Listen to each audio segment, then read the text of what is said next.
नमस्कार, मैं कार्तिक कुमार। आप देख रहे हैं प्राइम समाचार। गाजीपुर से हमारे सामने एक मामला सामने आया, जो गाजीपुर के से शेल्टर हाउस है, जो बूचड़ खाना है, वहाँ पे अवैध तरीके से मीट का कारोबार चल रहा है और जीएसटी की भी वहाँ लगातार चोरी हो रही है। इसी तरीके से इसी पूरी मामले को लेकर अगर कोई व्यक्ति वहाँ पे कंप्लेन करता है तो उसके साथ मारपीट होती है और हमला होता है उसके ऊपर। हमारे साथ आंसू हैं, जो इस पूरे मामले में उन्होंने शिकायत दर्ज कराई है। आंसू जी से जानना चाहेंगे पूरा मामला क्या है, क्या पूरा मामला है जो वहाँ पर चल रहा है? सर, मामला ये है कि तकरीबन आज से ये 29 तारीख को 2 तारीख को हापुड़ से 4 ट्रक आ रहे थे, जो कि हड्डी जानवरों के एनिमल के अवशेष लेके आ रहे थे, जिनको वीएचपी वालों ने पकड़ा था और उनको पकड़ के प्रशासन को खबर दी। फिर उनको सीज कर दिया गया और थाने में बंद करके उनको डिस्ट्रॉय कर दिया गया। लेकिन उसके बाद में भी ये काम अवैध काम बंद नहीं हुआ, धल्लाड़े से ये काम चल रहा है वहाँ पर। और यहाँ हाजी सलाउद्दीन नाम है और एक उनका दूसरे पार्टनर है मिस्टर फरदीन, जो कि ऐसा काम कर रहे हैं जो कि धर्म के हिसाब से भी और इंसानियत के हिसाब से भी बहुत बड़ा पाप है। अच्छा, ये जो बूचड़ खाना यहाँ पर है गाजीपुर में, ये सब कारोबार वहीं पर चल रहा है? सर, ये सिर्फ दिल्ली के लिए बनाया गया हुआ है, दिल्ली की जनता के लिए बनाया गया है। और जो दिल्ली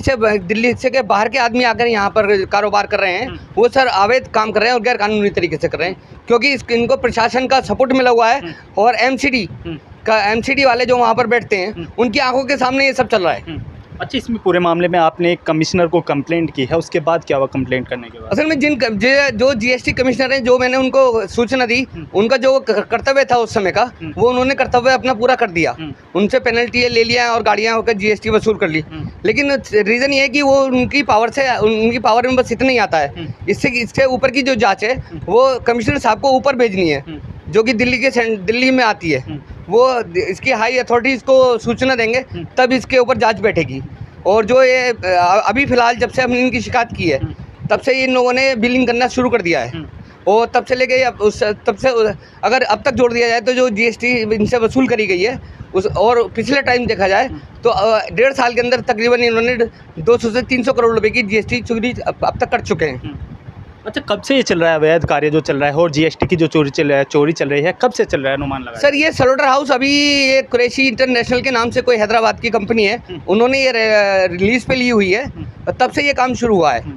और अभी लगातार हो रहा है। और जिसके विषय में मैं आपको बता रहा था कि एक ऐसा काम जो इंसानियत के खिलाफ है, धर्म के खिलाफ है, जो कि एक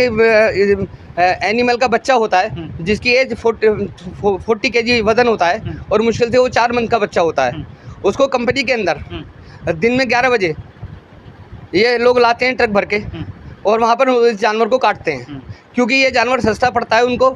और ज़्यादा प्रॉफिट कमाने के लालच में ये लोग रातों को इन गाड़ियों को लोड करके यूपी के रास्तों से पूरी यूपी में गाज़ियाबाद, सिकंदराबाद, लोनी, इन सब क्षेत्रों में सप्लाई करते हैं। और जहाँ तक दिल्ली का सवाल है, दिल्ली की प्रॉब्लम क्या है कि जो इन्होंने यूपी की माफिया हैं, उन्होंने दिल्ली वालों के लिए एक बहुत बड़ी समस्या खड़ी कर रखी है, क्योंकि जो दिल्ली के लाइसेंस वाले दुकानदार हैं, उनको अपना जानवर काटने का मौका नहीं मिलता। क्योंकि अगर वो उसमें उन्होंने क्या धंधा किया हुआ है कि जो वो अपनी 50-50, 60-60 भैंसें काटते हैं एक साथ, और फिर जो दुकानदार हैं उनको दादागिरी के बल पे उनके नंबर नहीं आते हैं, तो फिर उन्हें यही जो मीट है जो हमारी जनता के खाने के लिए बनाया गया है, वो उनको 20 रुपये किलो महंगा मिलता है। वो वही मीट 30 रुपये 20 रुपये किलो आम जनता को महंगा खरीदना पड़ता है। इस पूरे मामले को लेकर, जीएसटी और अवैध कार्य को लेकर आप कंप्लेंट करते हैं, आपके ऊपर हमला हो जाता है, क्या है पूरा मामला? सर, ये अब मैं इसमें क्या कर सकता हूँ, ये तो मैं आपके माध्यम से यही चाहूँगा कि आप लोग मेरी हेल्प करें, प्रशासन से मेरे लिए आप रिक्वेस्ट करें। मेरे जिन लोगों ने मुझे मारा, जिन लोगों ने मुझे मेरे साथ मारपीट की है, उनके खिलाफ FIR की जाए और जो कंपनी में मेरा पैसा फंसा हुआ है वो मेरा पैसा मुझे दिलवाया जाए। आपके ऊपर हमला हुआ था, घर पर हुआ था वो हमला या बाहर कहीं थे तब हुआ था वो? नहीं, उन्होंने मुझे 25 तारीख को बुलाया था एक बार, तब उन्होंने मुझे पिटवाया। फिर उसके बाद आज उन्होंने मुझे बुलाया धोखे से, जो कि मेरे पास व्हाट्सएप है। उन्होंने कहा आप आ जाइए 11 बजे तक। मैं जब 11 बजे तक नहीं पहुंचा वहाँ पे, क्योंकि मुझे उम्मीद थी मेरे साथ ये घटना दोबारा हो सकती है, तो उन्होंने फिर दोबारा उसके बाद में मैं नहीं गया, तो फिर उन्होंने दूसरा व्हाट्सएप डाला कि आप आज मत आइएगा, 2 दिन बाद आइएगा, क्योंकि उनकी प्लानिंग फेल हो गई। अच्छा, आप इसमें पूरे मामले में प्रशासनिक अधिकारी से बातचीत किया, कोई कंप्लेंट किया आपने अपनी तरफ? सर मैं अभी तक तो सर कुछ नहीं कर पाया हूँ, क्योंकि मेरे जो लॉयर हैं, मैं लॉयर और कंसल्ट रॉयल से लॉयर जो हैं उनसे कंसल्ट कर रहा हूँ बराबर, और उन्होंने मुझे सलाह दी है, वो मेरी एप्लीकेशन वगैरह ये सारी चीज़ें तैयार कर रहे हैं, जिसके खिलाफ मैं हाई कोर्ट जाऊँगा और जनहित याचिका लगाऊंगा वहाँ पर,